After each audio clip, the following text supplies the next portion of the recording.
স্বাগতম স্বাগতম নবাগতদের কংগ্রেস দলে জানাই স্বাগতম স্বাগতম স্বাগতম বন্দে মাতরম বন্দে মাতরম বন্দে মাতরম বন্দে মাতরম জাতীয় কংগ্রেস জিন্দাবাদ জিন্দাবাদ জিন্দাবাদ। বন্যা নিয়ে আমরা খুব ব্যস্ত আছি যে জেলা কংগ্রেস মানুষের ত্রাণ সামগ্রী নিয়ে।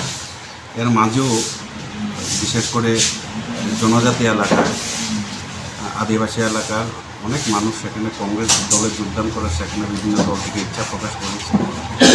আজকে আমাদের দুজন, একজন প্রাক্তন কর্মচারী মাধব জমাতিয়া এবং বীরেন্দ্র জমাতিয়া, দুজন বরিষ্ঠ নেতৃত্ব কিল্লা এলাকা দীর্ঘদিন আপনার বামপন্থী আন্দোলনের সাথে জড়িত ছিলেন। তারা আজকে আনুষ্ঠানিকভাবে কংগ্রেস দলে যোগদান করেছে এবং আগামী দিন কিছুদিনের মধ্যেই দেখবেন তাদের দুজনের নেতৃত্বে কিল্লা এলাকায় একটা বড় ধরনের আমাদের যোগদান পর্ব আমাদের অনুষ্ঠিত হবে। ভারতীয় জনতা পার্টি থেকে বহু আদিবাসী লোক সেখানে কংগ্রেস দলে যোগদান করবে।